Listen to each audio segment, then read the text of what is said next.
want to introduce you to my new best friend, Mr. Nikon Z50. Alright, maybe best friend's a little exaggeration. So, Nikon has been very late to the game on mirrorless cameras, and so they just came out their first crop sensor mirrorless camera, the Nikon Z50. Previously, they had the Nikon 1, which was a series of mirrorless cameras with changeable lenses. It never really picked up too much steam, especially in the US. Other manufacturers had micro 4/3 sensors, which was significantly larger than the Nikon 1. The Nikon 1 was missing some big features like the electronic viewfinder until they were too late in the game. So in general, the Z50 is an amazing camera. It feels just like you are used to with the Nikon line. If you already have Nikon glass, if you're already used to the Nikon menu system, you'll really like it. If you already are a Canon or Sony shooter, it's very unlikely you'll switch because of the Z50. But the Z50 introduces a few things that Nikon's been really missing. Nikon has really lacked a camera with decent autofocus in video until the Z6 and Z7. The Z50 is pretty similar, but not quite up to par. There's still a few bugs with the autofocusing system, and we can notice a significant amount of moire in the video, but it can shoot 4K and 1080 up to 120 frames a second, which is very nice. If you purchase the optional FTZ adapter, you can throw in some big glass onto it and get quite a bit of reach. So I think a lot of wildlife and sports photographers will enjoy it, although probably not in the professional line.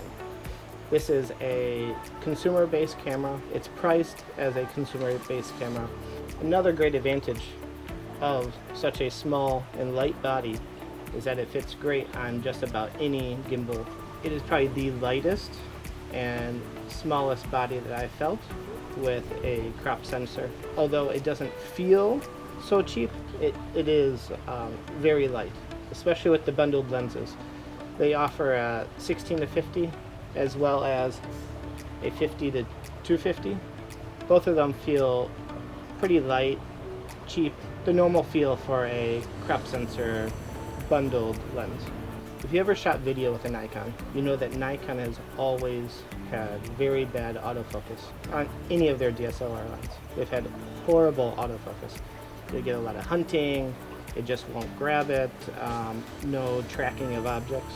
Well, with the Z6 and Z7, they introduced eye autofocus as well as object tracking. And the Z50 takes a very similar system.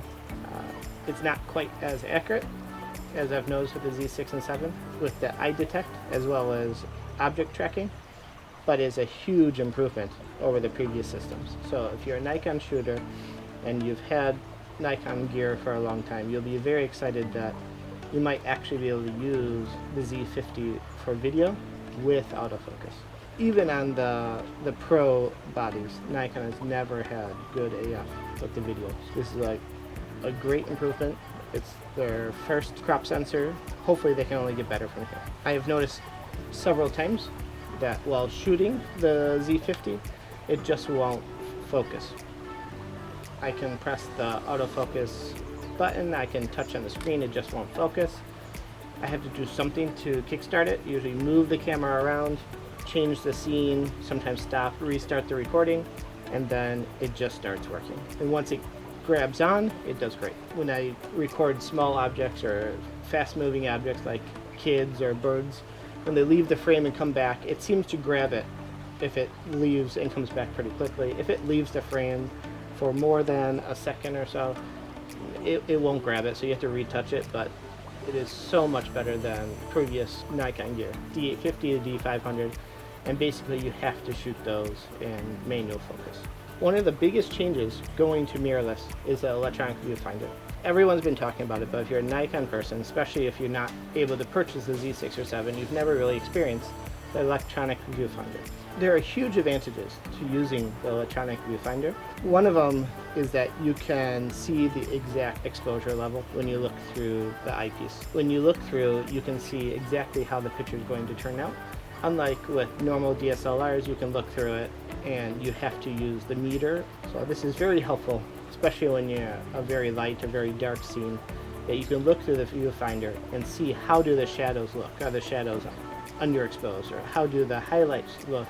Are the highlights way too bright and you're going to lose all the details? It's a very good advantage of the electronic viewfinder. You can also preview pictures that you just took. If you're trying to track something or look at something, for example, I like to do birding.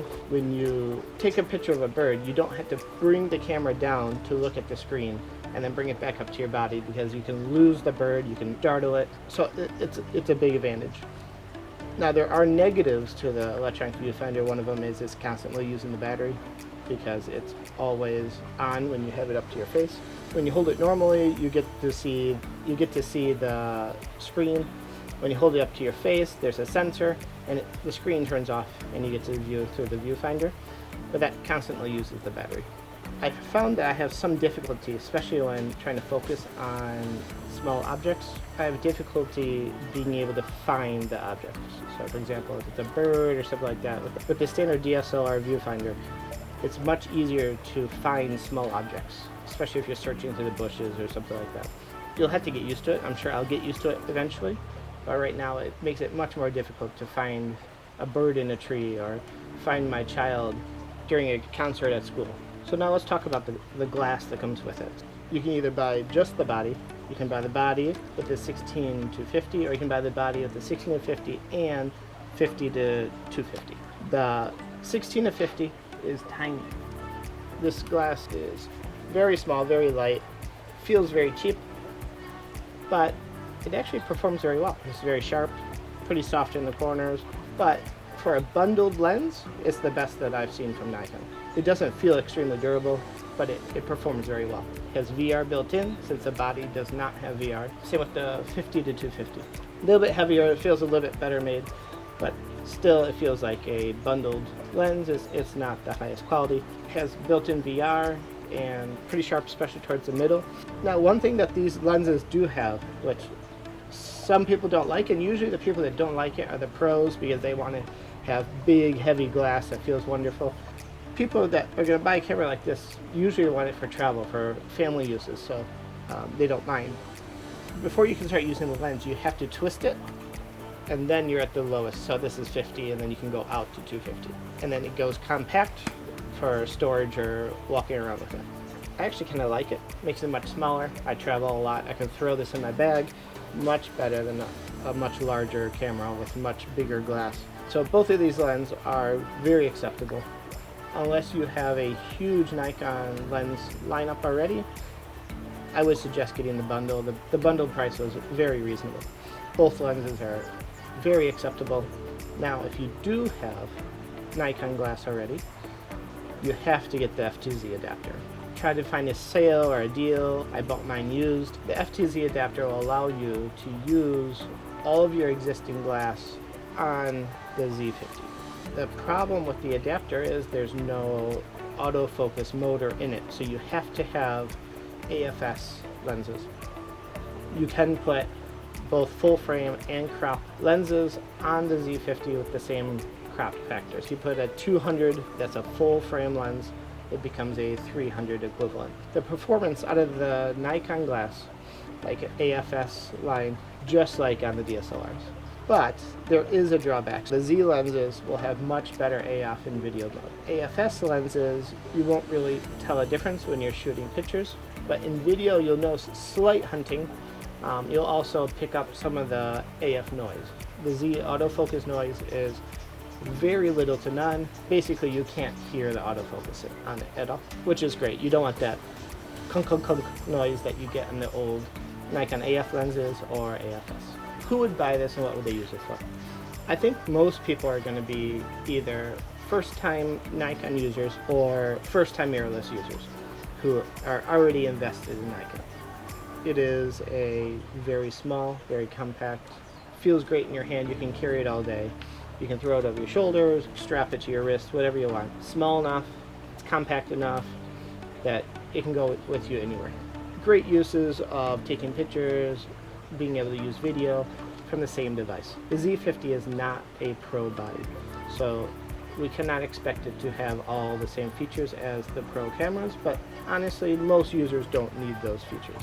It still has some great features like time-lapse and multiple exposures, which will be very useful even for the hobbyists. It's a very capable body, and it's compatible with all the Nikon glass. When you look at the other reviews online, I feel like a lot of the reviews are not doing you justice, because they're trying to compare this to some of the higher end cameras. They're trying to compare this to the D850. They're trying to compare this to Z6 or 7. That's not appropriate. There's no in-body image stabilization because it's a cheap camera. The price point is very low. When people compare this to the D500, they have the same sensor, but that's about it. So it's not appropriate because the D500 is a pro level camera. Although when I use this compared to the D500, there are some big advantages, such as it's much sharper, and I feel like the noise in low light is significantly improved, which is to be expected at the newer camera.